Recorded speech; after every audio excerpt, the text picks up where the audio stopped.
अस्सलाम वालेकुम नाज़रीन, वॉइस टीवी उर्दू पर बरह रास्त शाम 8 बजे का उर्दू खबरनामा लेकर मैं रिजवान सुल्तान आपकी खिदमत में हाजिर। उर्दू खबरनामा आप तक पहुँचाने में हमारे साथ ताउन कर रहे हैं TCI मैक्सिमेंट।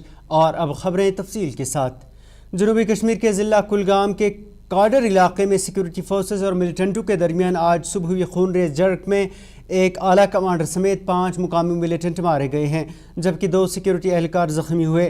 पुलिस ने आज सुबह जानकारी देते हुए बताया कि काडर इलाके में मिलिटेंटों की मौजूदगी की इतला मिलने के बाद इलाके में मुश्तरका सर्च ऑपरेशन शुरू किया गया और जैसे ही सिक्योरिटी फोर्सेज की मुश्तबा मुकाम की तरफ सिक्योरिटी फोर्सेस की टीम बढ़ी तो वहां मौजूद मिलिटेंटों ने सिक्योरिटी फोर्सेस पर फायरिंग शुरू कर दी और पूरा इलाका गोलियों की गनगर्ज से दहल उठा। इस दौरान दोनों तरफ से फायरिंग के तबादले में 5 मिलिटेंट मारे गए, वहीं 2 दीगर सिक्योरिटी एहलकार जख्मी हुए हैं। मारे गए मिलिटेंटों में एक हिज़्ब कमांडर फारूक अहमद भट्ट उर्फ फारूक नाली है, जो 2015 से सरगर्म था और A++ कैटेगरी का मिलिटेंट था। आपको बता दें कि ज़िला कुलगाम में रवां बरस की ये दूसरी बड़ी झड़प है।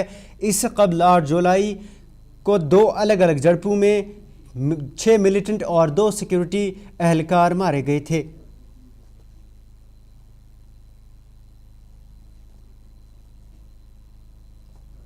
बोर्ड ऑफ स्कूल एजुकेशन की तरफ से 9वीं जमात की अंग्रेजी निसाब से कश्मीरी सूफी बुजुर्ग शेख नूरुद्दीन नूरानी रहमतुल्लाह अलैह का मजमून हटाने के फैसले को लेकर तनाज़ा खड़ा हुआ है। रवा बरस बोर्ड की तरफ से शेख नूरुद्दीन वली रहमतुल्लाह अलैह का बाब किताब से हज़फ कर लिया गया।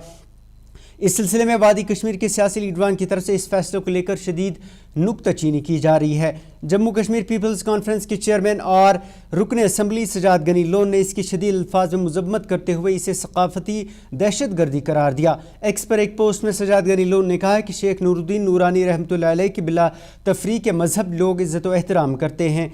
उन्होंने लिखा कि खालिस सकाफती दहशतगर्दी है, यह हमारी सकाफत और अखलाकियात पर हमला है। सजाद ने बोर्ड के फैसले पर तनकीद करते हुए लिखा कि बोर्ड के वजूद में आने से पहले ही सूफी बुजुर्ग हमारे दिलों और दिमागों में नक्श हो चुके थे। उन्होंने कहा कि बतौर कश्मीरी इस फैसले की वो कड़ी अल्फाज में मजम्मत करते हैं। CPIM के सीनियर लीडर और रुकन असम्बली मोहम्मद यूसुफ तारेगामी ने भी इस फैसले की मुखालिफत करते हुए लिखा कि इंतहाई परेशान कुन है कि सूफी बुजुर्ग शेखुल आलम का एक पूरा बाब 9वीं क्लास की निसाब से हज़फ कर लिया गया है। उन्होंने मजीद लिखा कि यह ब्लू पेंसिलिंग जो असम्बली इंतखाबात से कबल की गई थी सूफी रिवायत से जुड़े मुआशरे के लिए नाकाबिल कबूल है। उन्होंने वज़ीर आला उमर अब्दुल्ला से अपील की कि इस बाब को फिर से शामिल करवाया जाए।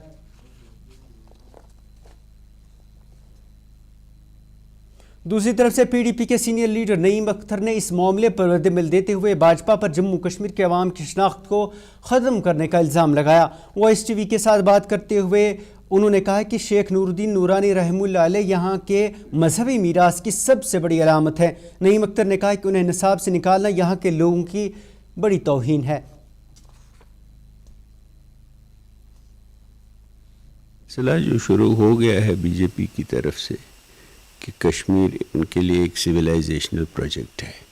कश्मीरियत जो है जिसमें हिंदू हैं, मुसलमान हैं, सब लोग हैं, उसको ख़त्म कर उस शिनाख्त को ख़त्म करने का एक इनका प्रोजेक्ट है। तो उसमें कश्मीरियत और यहाँ की मजहबी रवादारी, यहाँ की मजहबी मीरास, यहाँ का सूफ़ी कल्चर, उसकी सबसे बड़ी अलामत शेख नूरुद्दीन साहब हैं, जिनको पंडित नंद ऋषि के नाम से कहते हैं और हम उनको शेखुल आलम के नाम से कहते हैं। तो मुझे नहीं लगता कि इससे बड़ी कोई गाली वो कश्मीर को दे सकते थे कि अगर उन्होंने ये, तो मुझे लगता है ऐसा ही है जैसा उन्होंने हमारे जो ऑटोनॉमी थी पॉलिटिकल, तो कल्चरल और मजहबी प्लेन पे ये उससे बड़ा दचका है हमारे लिए। अगर वो शेखुल आलम को भी बर्दाश्त नहीं करते हैं तो किसको करते हैं कश्मीर में। इससे पहले हमने देखा कि जब board of school education prescribed books को मैंडेटरी करार दिया गया है प्राइवेट स्कूल्स के लिए भी, और उन्हें कहा गया है कि आप यही निसाब बढ़ाओ, तो क्या वो भी एक मूव हो सकता है कि जहां से अब जो सिलेबस खुद ही तैयार करें और उसके बाद उसे इम्प्लीमेंट करें? ओबियसली, लेकिन इस वक्त अब इसमें ये सोचने की बात है कि अब जो बोस है ये तो fully under the control of state government है। इस वक्त हम एलजी साहब को या दिल्ली की गवर्नमेंट को ज़्यादा इसमें नहीं ला सकते। हाँ, उनके वक्त में हुआ होगा, लेकिन ये जो नई हुकूमत है ये क्या कर रही है? यहाँ की जो एजुकेशन मिनिस्टर हैं, यहाँ की जो एजुकेशन सेक्रेटरी हैं, अगर ये भी नहीं कर सकते तो ये क्या कर सकते हैं? अगर उमर साहब चीफ मिनिस्टर बने तो पहली हाजिरी तो शेखुल आलम के पास दी उन्होंने।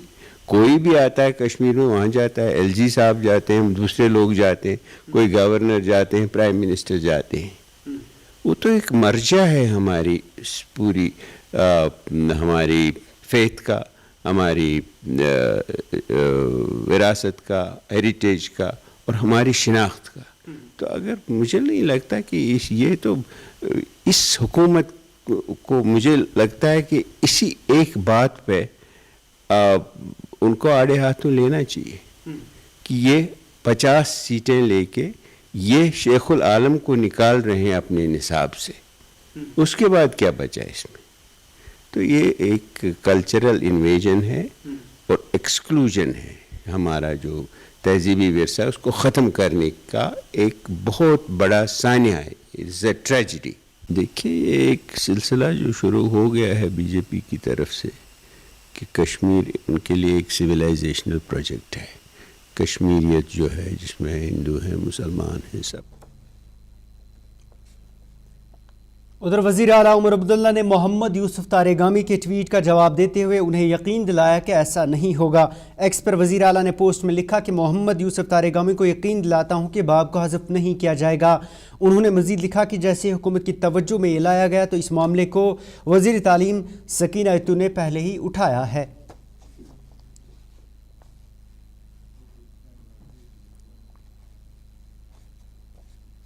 कांग्रेस ने आज एक बार फिर से जम्मू के शहीदी चौक में जमा होकर वज़ीर दाखिला अमित शाह के खिलाफ ज़बरदस्त एहतजाजी मुजाहरा दर्ज किया। कांग्रेस वर्किंग सदर रमन बल्ला की क़यादत में एहतजाज करते हुए कारकुनान ने वज़ीर दाखिला अमित शाह पर भीमराव अम्बेडकर की तौहीन करने का इल्ज़ाम लगाते हुए उनसे मुआफ़ी मांगने का मुतालबा किया। कारकुनान ने अगरचे राजभवन की तरफ पेशकदमी करने की कोशिश की, ताहम पुलिस ने इस कोशिश को नाकाम बनाया। इस दौरान मीडिया से बात करते हुए रमन बल्ला ने कहा कि अमित शाह ने ऐवान में अम्बेडकर की तौहीन किया और उन्हें पूरे कौम से माफ़ी मांगनी चाहिए।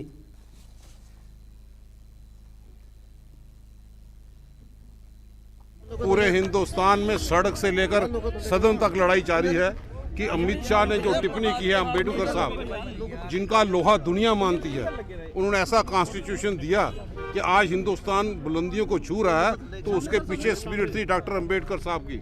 और जो आपत्तिजनक बयान यहाँ पे दिए, कितनी एरोगेंस है बीजेपी में, जो माफ़ी मांगने से इतरा रही है और सदन में उस टिप्पणी को गुमराह करते हुए आज भी जो सदन में राहुल गांधी जी को रोकने का प्रयास किया, मुद्दे को दूसरी तरफ पलटने का वार यहाँ पे किया है। मैं समझता हूँ आज भी ज़रूरत है कि अमित शाह को माफ़ी मांगनी चाहिए। पूरा देश जो है उनके साथ, आम लोग जो हैं वो अम्बेडकर साहब को दिल से श्रद्धांजलि देते हुए उनका सम्मान यहाँ पे करते हैं और देश के सामने अमित शाह को माफ़ी मांगनी चाहिए और प्राइम मिनिस्टर को उससे इस्तीफा लेके उसको कैबिनेट से बाहर करना चाहिए।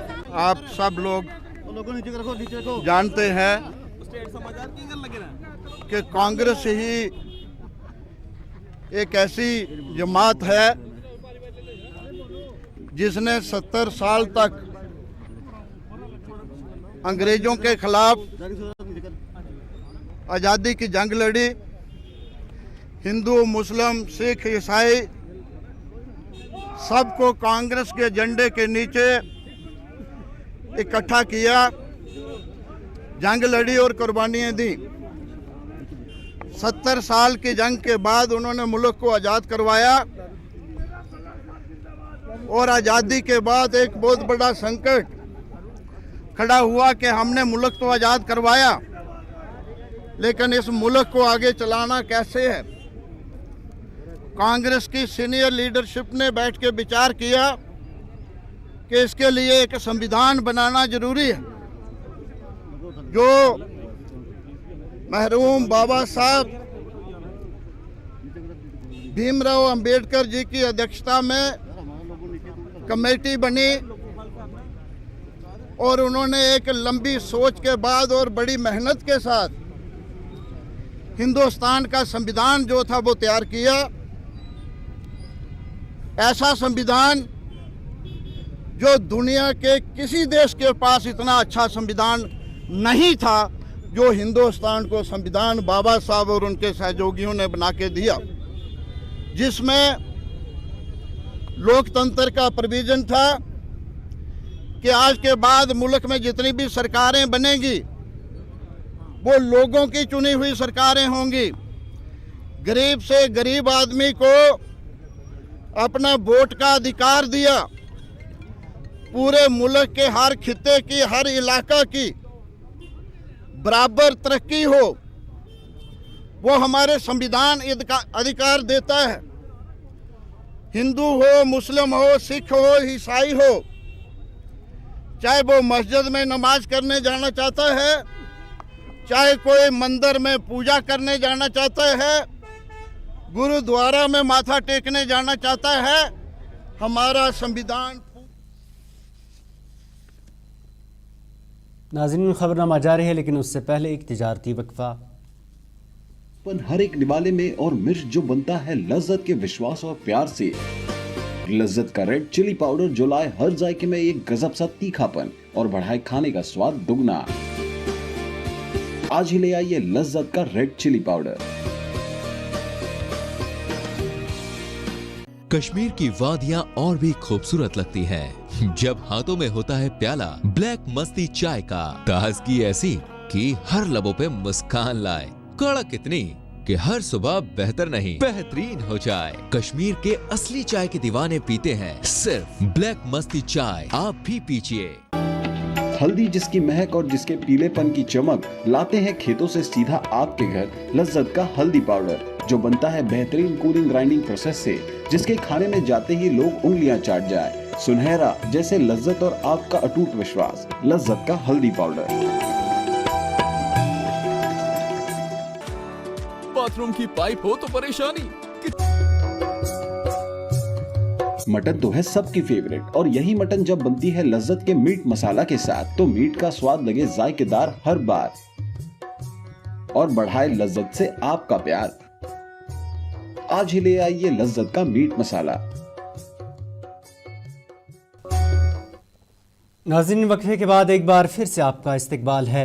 श्रीनगर में भी आज कांग्रेस कारकुनान ने जमा होकर वज़ीर दाखिला अमित शाह के खिलाफ जोरदार एहतजाजी मुजाहरा किया। हाथों में प्ले कार्ड लिए दर्जनों कांग्रेस कारकुनान ने पार्टी दफ्तर के अहाते में जमा होकर उन अमित शाह पर अम्बेडकर की तौहीन का इल्ज़ाम लगाया। इस दौरान अगरचे कारकुनों ने दफ्तर के बाहर जाने की कोशिश की, ताहम पुलिस ने उन्हें जाने की इजाज़त नहीं दी। कांग्रेस लीडरान ने इस दौरान मीडिया से बात करते हुए कहा कि अम्बेडकर की तौहीन किसी भी कीमत बर्दाश्त नहीं की जा सकती। उन्होंने वज़ीर दाखिला से अल्फाज वापस लेकर माफ़ी मांगने की मांग की।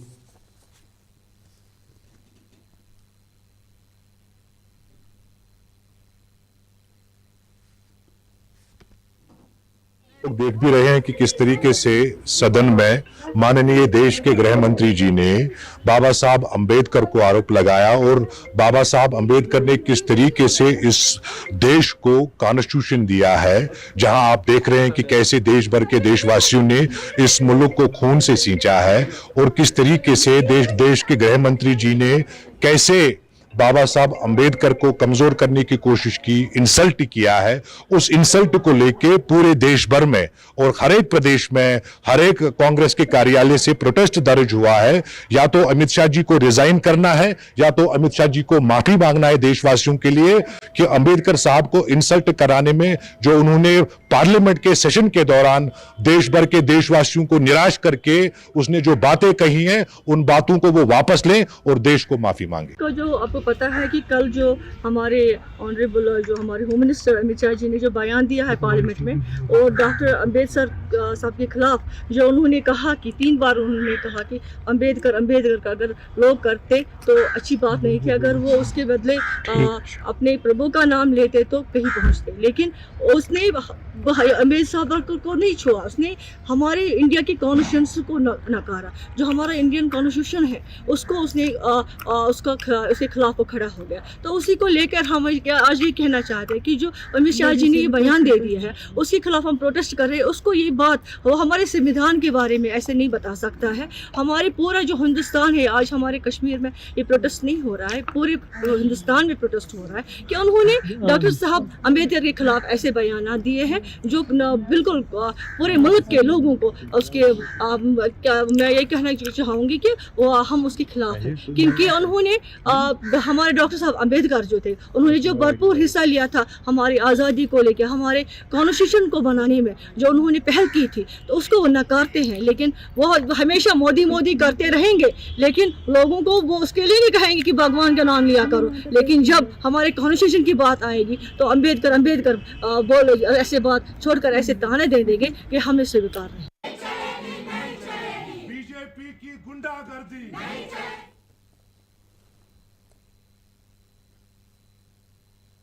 सूबाई कमिश्नर कश्मीर विजय कुमार भिदौरी ने आज जनूबी शुमाली कश्मीर के कस्बे हंदवाड़ा का दौरा किया। दौरे का मकसद GMC हंदवाड़ा की मुंतकली के लिए मुमकिन मकामात का जायज़ा लेना था। इस दौरान सूबाई कमिश्नर ने कई इलाकों का दौरा किया। दौरे के बाद उन्होंने डाक बंगला हंदवाड़ा में डिप्टी कमिश्नर कपवाड़ा, महकमा सेहत के डायरेक्टर, चीफ इंजीनियर आपाशी, सुपरिटेंडेंट PWD कपवाड़ा, रजिस्ट्रार कास्ट और दीगर अफसरान के साथ एक मीटिंग भी मुनक़्क़िद की। मीटिंग में तरक्याती मनसूबों का जायज़ा लेने के साथ साथ GMC हंदवाड़ा की मुंतकली के लिए हिकमत अमली बनाने पर तवज्जो मरकूज़ की गई। मीडिया से बात करते हुए सूबाई कमिश्नर ने कहा कि जो भी लोगों के लिए बेहतर होगा वही कदम GMC के हवाले से लिया जाएगा। उद्देश्य तो है जो गवर्नमेंट ने कमेटी कॉन्स्टिट्यूट की है जिसमें हमारा GMC जो अंडर कंस्ट्रक्शन था उसमें फ्लड आने की वजह से इश्यूज हमें देखने थे और कोई और अल्टरनेट बेस्ट लोकेशन जो हो सकती है उसके बारे में भी उसकी फिजिबिलिटी देखना था। तो उसी के लिए जो कमेटी के जो सदस्य हैं वो आज आए थे। हमारी एनालिसिस एक बार हम डिस्कशन करेंगे और उसके बाद जो लोगों के हित में और सरकार के हित में जो बेस्ट फैसला होगा ऑफ कोर्स उसी के हिसाब से हम अपनी रिपोर्ट देंगे, फिर गवर्नमेंट उस पर अपना एक्शन लेंगे। नहीं, बिल्कुल अभी हम हैं और डिस्कशन कर रहे हैं, तो हमारी टाइमलाइन है, हम तो ट्राई करेंगे कि अपने विद इन टाइमलाइन अपनी रिपोर्ट जो है दे पाएँ सरकार को। देखिए इसमें जो ट्रांसफ़र पोस्टिंग में उनको कोई दूसरी जगह लगा दिया गया था, उसके अलावा एडिशनल चार्ज पे या और तरीके से SDM और उन सब के माध्यम से दिखवाया जा रहा है। जैसे मैंने कहा कि ठीक है वो होना चाहिए, उसमें तो कोई शक ही नहीं है। EO भी होने चाहिए फुल टाइम, उसमें भी कोई शक, सारी चीज़ें होती है उसमें देखते हैं। अभी मैं जब वहाँ पे था और शायद आप लोग भी थे, आपका पहला क्वेश्चन ये होगा कि भैया यहाँ पे क्या पहले भी पानी आया है?